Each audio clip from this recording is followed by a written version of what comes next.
아멘이라고 모든 분들께서 화답을 해주셨는데요. 네, 오늘 말씀에도 이렇게 있죠. 시와 찬송과 신령한 노래들로 서로 화답하며 너희 마음으로 주께 노래하며 찬송하며. 네.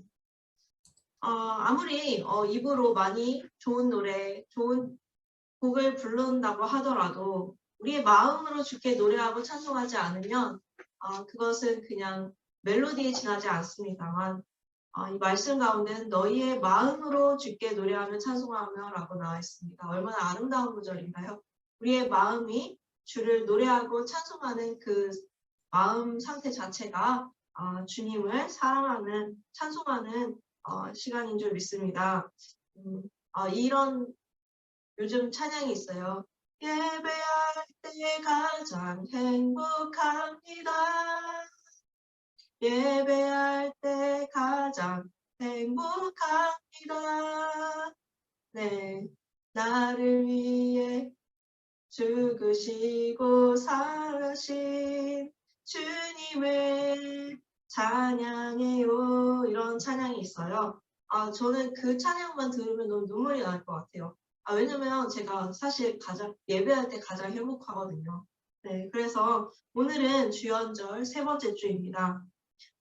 주연절 세 번째 주에 제가 이번 주에는 어떤 일이 있었냐면 박성 집사님이 신발 세탁을 했어요. 바로 앞에 이마트에 세탁소가 있어요. 근데 거기에 신발을 맡기러 갔다 왔거든요. 그래서 여보 나 갔다 왔어요. 이러고 신발을 보여주는 거예요. 그래서 신발을 봤는데 와 전과 후가 너무나 다른 겁니다. 그래서 냄새를 한번 맡아봤어요. 왜 냄새를 맡았을까요, 제가? 그 신발이 변을 밟았기 때문입니다. 길에서 길에서 변을 밟아서 너무 많이 밟아가지고 언제 밟았지? 강화도에 갔을 때 밟았나? 아무튼 그랬을 거예요. 그래서 그때 아무튼 빨리 세탁하자. 그래서 그때는 너무 냄새가 나는 너무 더러운 신발이었죠.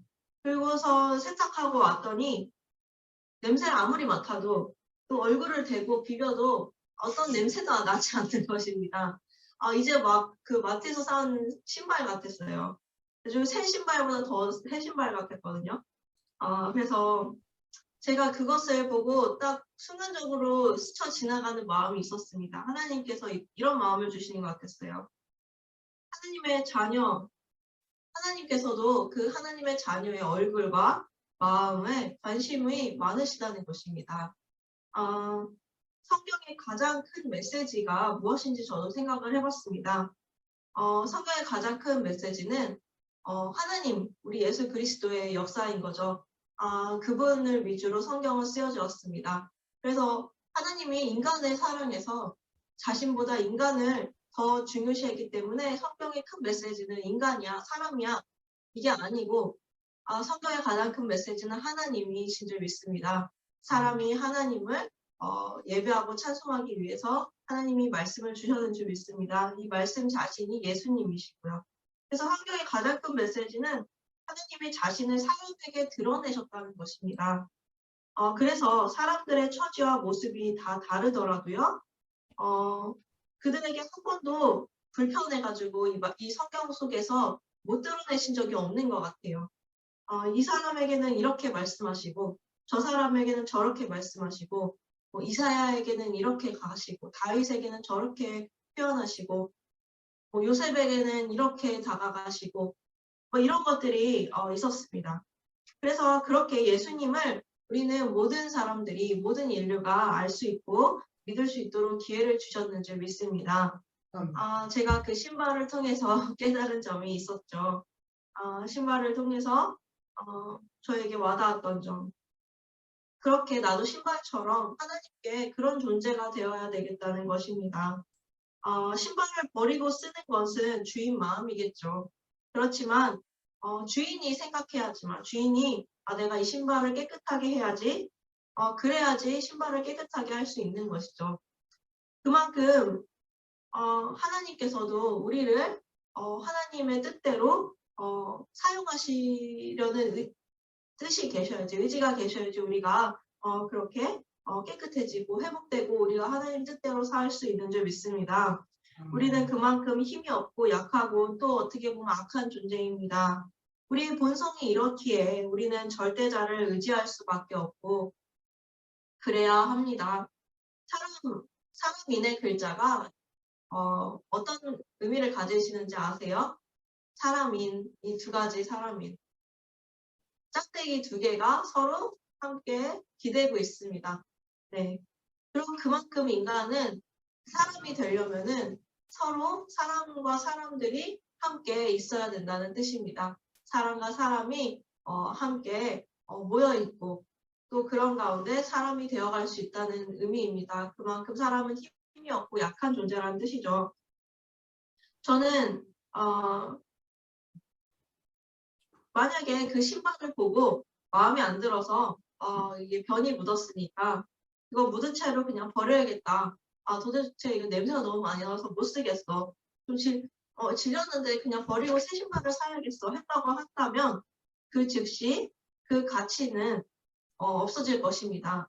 그렇지만 주인을 만났던 신발이 가장 적당한 때 선택되고 또 가장 적당하게 세탁될 때까지 신발이 무사히 인도되게 된다면 깨끗한 주인한테 깨끗한 신발이 다시 활용될 수 있는 것이죠.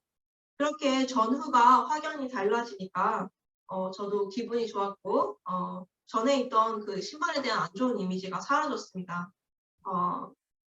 그래서 이제 그 신발을 우리는 다시 자주 찾고 박성 집사님이 다시 행복해하는 도구가 된 것이죠. 그럼 우리는 하나님께 그런 성도일까요?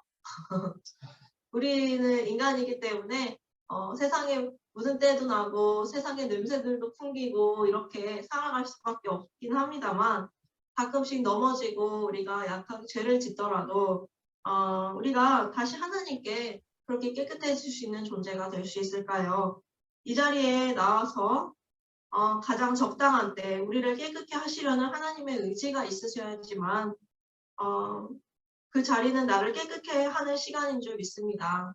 이 자리가 무엇일까요? 우리 예배의 자리인 것입니다. 주인이신 하나님의 눈과 마음에 따라 저는 그렇게 주님 편에서 생각을 해보았습니다. 왜 행복하지 않을까요, 사람들이? 만약에 예배 후에 나의 마음이 이것 때문에 저것 때문에 그러면서 행복하지 않아 이렇게 말하고 울상 지으면서 그렇게 돌아간다면요. 하나님께서 기쁘게 지내라고 한 이 성일, 주일은 어떻게 되는 것일까요? 하나님과의 기쁜 시간이 아니었을까요? 그분의 의지가 나의 회복과 연결될 수 있는 그 시간은 어떻게 되는 것인가요? 그 시간을 나는 어떻게 보낸 것인가 되돌아봐야 하지 않겠습니까? 그래서 예배를 인생의 가장 우선으로 정하라는 조언들, 명언들이 바로 그런 것인 줄 믿습니다. 예배를 통해서 내 삶이 평가되고 내가 내 삶을 평가하고 하나님께 맞춰 살아보고 성경에 맞춰서 날 조정해야 되는 것입니다. 이번 주에 그런 얘기를 들었습니다. 제가 세미나를 갔었어요. 어떤 분이 이러시는 거예요. 사람이 예수를 믿고 천국 가는 것이 사실 간단한 것이 아니다. 사람이 자신의 죄를 인식하고 예수를 믿기까지가 거의 불가능이라는 것입니다. 네. 그냥 아예 불가능인 거죠. 네. 그만큼 예수 믿고 천국 가세요 이 말이 되게 쉬워 보여도 그냥 한 줄로 딱 말하는 것처럼 보여도 말은 쉬워도 사실 거기까지 가기가 얼마나 어려운지 네. 그렇게 말씀하더라고요. 그래서 이승만 대통령 아시죠? 이승만 대통령님도 굉장히 믿음의 사람으로 알려져 있지만 또 대통령으로서 위대한 위인으로 알려져 있지만 배제학당에 처음 들어갔을 때가 있다고 합니다. 배제학당은 특히 선교사님들이 우리나라 학생들에게 영어를 가르쳐줄 목적이 아니라 선교를 목적으로 세웠는데 아이들이 영어를 안 배우면 안 왔대요. 그러니까 영어를 가르쳐줘야지만 선교사님들 예배에도 참석하고 영어를 가르쳐줘야지만 그 선교사님들을 잘 따랐다는 것이죠. 그때도 이승만 대통령은 배제학당에 거의 1894년이었는지 처음 생겼을 때였던 것 같아요. 그때 처음으로 갔대요. 배제학당에 입학해서 갔을 때 이승만도 열심히 영어 공부를 했겠죠. 그런데 그때는 졸업할 때까지 회개도 하지 않고 예수도 안 믿었다고 합니다. 예수님을 만난 건 학교에서가 아니고 선교사님과 함께 있을 때가 아니고 교회 열심히 다녔을 때가 아니고 그 이후에 감옥에 들어가고 감옥에서 예수님을 극적으로 만났던 것입니다. 그때 감옥에서 회개를 하고 그때 감옥에서 예수님을 믿게 되었다고 증언합니다. 그때까지는 다른 학생들처럼 문제없이 그냥 어떤 동요도 어떤 불안함도 없이 일방적인 영어 교육의 수혜를 일방적으로 자기가 선택하기를 주저하지 않았고 교육을 베푸는 선교사들과 예수님을 믿는 그 믿음에 어떤 마음도 이승만 대통령도 가기는 그 마음도 쓰긴 힘들었다는 것입니다. 엄청 많은 예배 시간에도 시간 그 자체가 신앙을 주는 것이 아니라는 것이었습니다. 그러면은 도대체 무엇일까요? 그 당시에 이승만 대통령보다 한 6년 뒤였나? 그때 박헌영이라는 사람이 배제학당회를 입학을 했다고 합니다. 박헌영과 여운영이 두 사람 또한 교회를 열심히 다닌 사람이었대요. 그래서 선교사 보조원을 할 정도였는데 그 당시에 전도사였다고 합니다. 배제학당에 입학해서 신학을 공부한 거죠. 여운영이 했는지 박헌영이 했는지 모르겠는데 아무튼 두 사람 다 열심히 공부를 했어요. 그리고 예수님을 열심히 믿고 교회를 아주 열심히 다녔는데도 나중에 이제 배제학당의 선교사님이 추천서를 써줘서 미국의 추천으로 중국의 상하이 대학교 거기 상하이 어떤 학교에 이제 입학을 한 거예요. 유학을 가게 된 것입니다. 그렇게 이제 교회를 통하여서 이제 유학의 길도 가고 그런데 박헌영이라는 사람은 원래 그 승동교회 여운영도 마찬가지인가요? 승동교회 출신이었대요. 승동교회는 백정들이 다니던 백정 출신들이 다니던 교회였대요. 근데 거기서 이제 배제학당까지 가고 또 유학의 길까지 올라간 하나님의 은혜가 있었는데 박헌영과 여운영이 딱 이제 박헌영이었던 것 같아요. 박헌영이 중국의 학교에 입학을 하는 그 순간에 이제 간첩들이 이제 공산당들이 포섭을 했다는 거예요. 공산당들이 박헌영에게 와가지고 공산당으로 가입하라는 이거를 포섭을 한 거예요. 근데 왜 거기에 이제 들어가게 됐을까 생각을 해봤더니 박헌영과 여운영 너무 열심히 예수님을 믿었다고는 하지만 교회 다닌 거 그 자체가 신앙을 의미했다는 건 아니었다는 것입니다. 배제학당에서 물론 영어 공부를 위해서 선교사님들을 따랐고 영어 공부를 위해서 출세를 위해서 교회를 다녔다는 것이죠. 그렇게 어쨌든 교회를 열심히 다니고 중국에까지 유학을 갔는데 거기서 맞닥뜨렸던 것은 교회 다니는 사람들이 가난한 사람들에게 관심을 참 많이 가져준다는 거예요. 예수님이 그러셨잖아요. 가난하고 소외된 자를 돌보고 하나 치료해 주시고 베풀어 주셨던 그것 때문에 기독교인들은 가난한 자들에게 참 관심이 많습니다. 많이 도와주기도 하고요. 그런 것을 공산당들이 이용을 했대요. 역으로. 이용을 해서 이제 박헌영, 여운영에게 너네 기독교인이면 도와줘야 되지 않겠냐. 가난한 사람들 편에 서야 되지 않겠냐. 이러면서 이제 가입이 됐다고 하는 것입니다. 근데 그 당시에 그렇게 했던 사람들이 이제 남로당이 되었어요. 남로당 사람들이 어떻게 이제 됐냐면 그 중국에서 활동을 할 때 교회를 나갔대요. 근데 자기의 신분을 숨기기 위해서 위장을 해서 교회를 나갔대요. 교회에 나간 이유가 자기가 공산당인 것을 숨기기 위해서 위장을 위해 교회를 나갔다는 것입니다.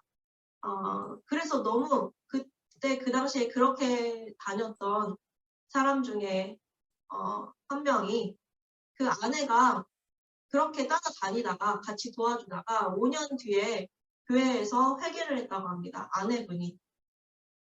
남편의 그런 모습을 보고 너무 힘들었나 봐요. 5년 동안 한 번도 눈물을 흘리지 않다가 남편의 그런 모습을 보고 5년 뒤에 예수님을 만나고 회개를 했대요.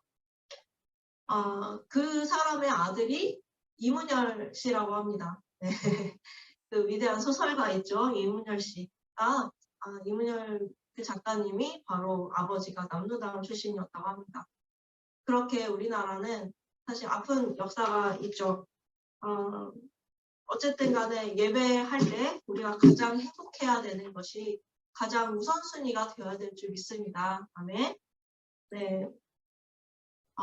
두 번째로 우리가 제가 말씀드려야 될 거. 그러면 예배 시간에 가장 행복하려면 우리가 어떻게 해야 될까? 저는 우리가 주님께 오늘 말씀처럼 시와 찬송과 신령한 노래들로 서로 화답하며 너희의 마음으로 주께 노래하며 찬송하며 범사에 우리 주 예수 그리스도의 이름으로 항상 아버지 하나님께 감사하며. 와, 아니 나 교회 나와가지고 이렇게 못하는데요. 그렇게 생각되실 수 있어요. 예배 시간은 그냥 근엄해야 되는 시간이고 이렇게 앉아서 부동의 자세로 하나님 앞에서 버룩 이렇게 해야 되는 시간 아닌가요? 생각이 들 수 있지만 이 두 구절을 보면 그런 이미지는 사실은 조금은 조금 먼 것 같습니다. 시와 찬송과 신령한 노래들로 서로 화답하고, 네, 찬송도 하나만 부르는 게 아니라 시도 부르고 찬송도 부르고 신령한 노래까지 부르래요. 그렇게 서로 사람들끼리도 화답하고 하나님과도 화답하고 우리의 마음으로 거기서 끝나는 게 아니었어요. 우리의 마음으로 주님께 노래하고 찬송하고 주님을 빼놓으면 안 되죠. 주님께 라는 말씀이 중요합니다. 주님께 노래하며 찬송하며 범사에 거기서 끝나면 안 돼요. 이거를 범사 교회 밖으로 나가서까지 모든 일에 우리 주 예수 그리스도의 이름으로 항상 아버지 하나님께 감사하라 라고 나오고 있습니다. 교회에서 받았던 그 찬양의 은혜가 교회 밖에 나가서도 항상 감사로 그 자세 태도가 변하지 말라는 뜻입니다. 네. 그래서 찬양은 주님께서 우리에게 주신 의무인 줄 믿습니다. 시편 124편 6절 말씀에 이렇게 말씀하고 있습니다.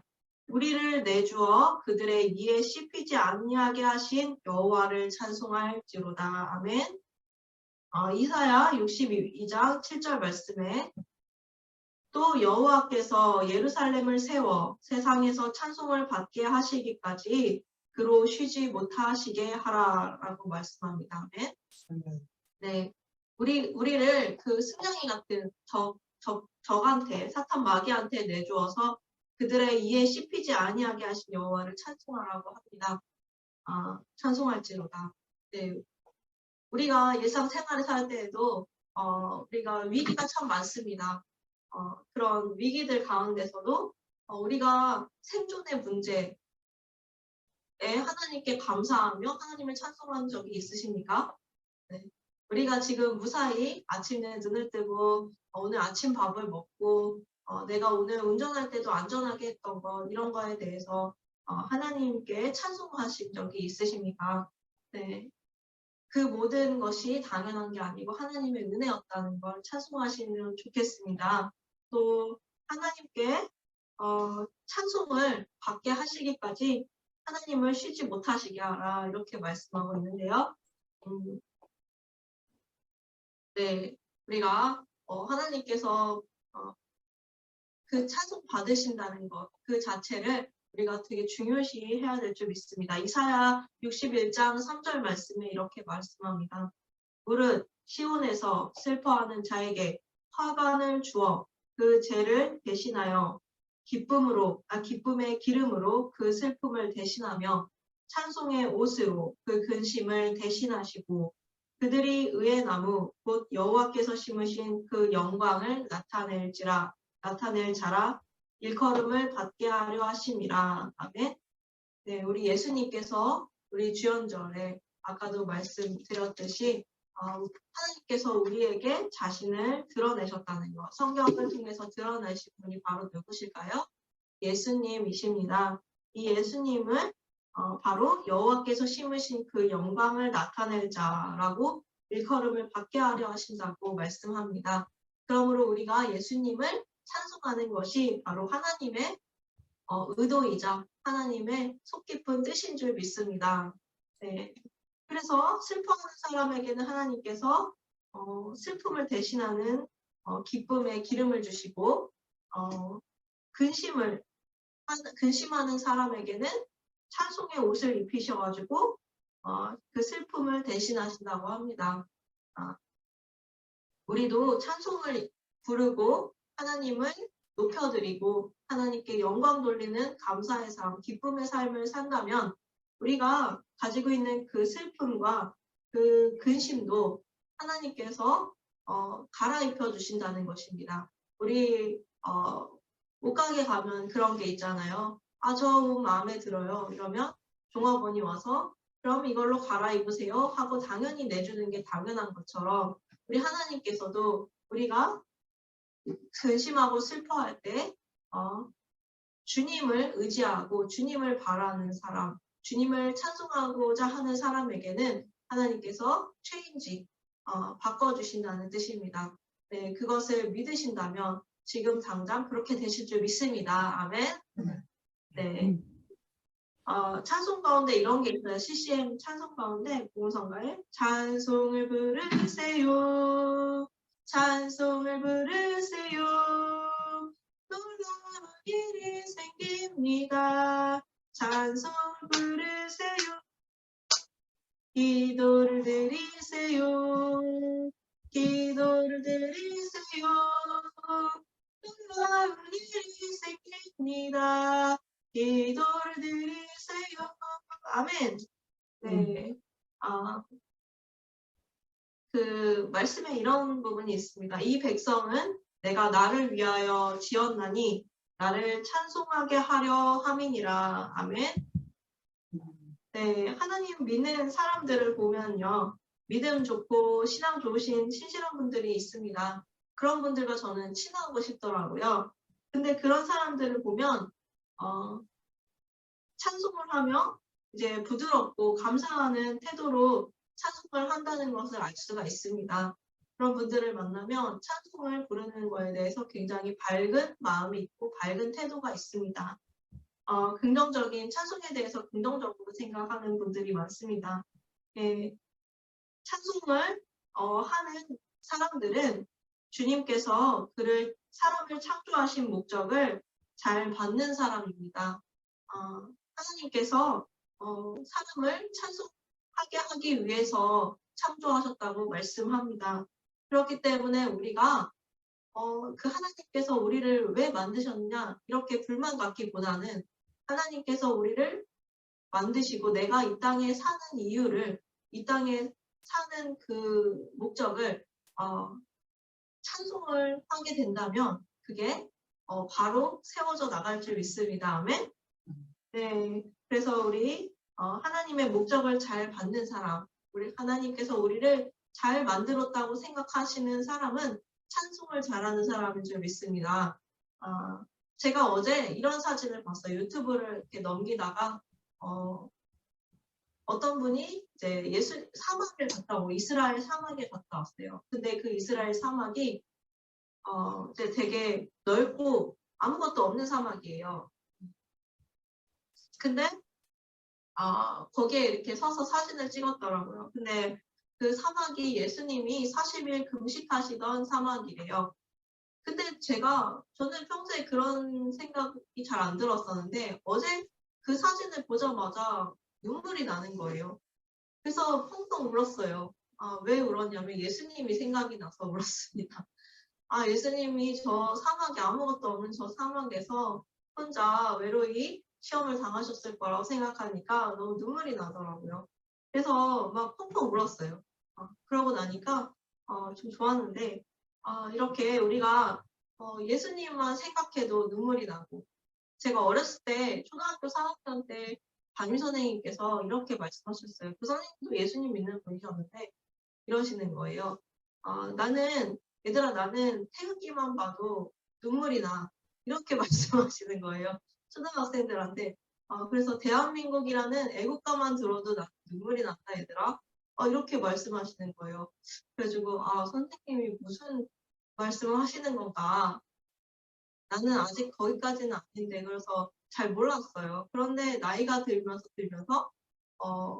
이제 점점 생각이 커지고 나라에 대한 마음도 커지고 이러면서 그게 공감이 되더라고요. 그러면서 어제 사막에 대해서 사막을 보고 예수님 딱 생각하는데 눈물이 막 나는 게 이거는 그 차원이 아닌 거예요. 애국심보다 더 큰 차원인 거예요.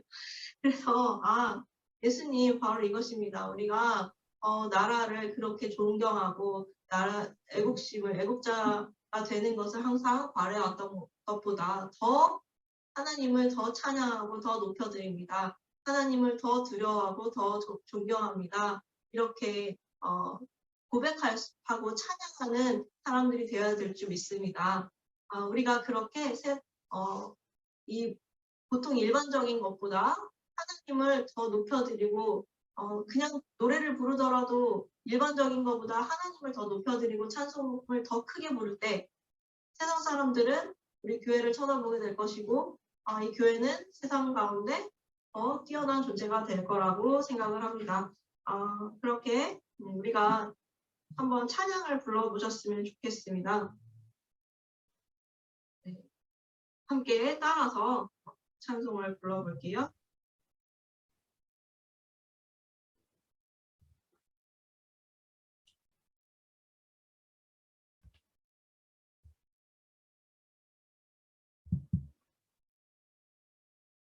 처음엔 착송입니다.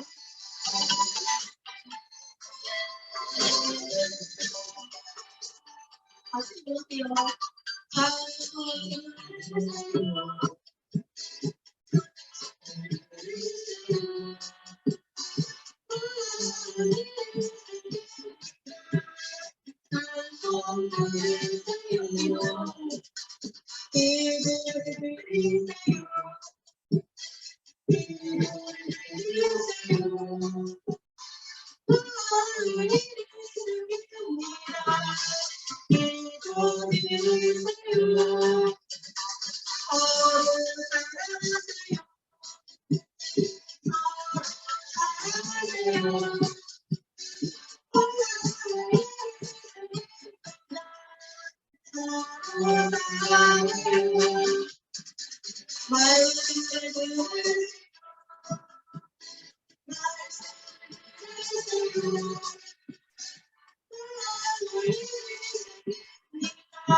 아멘.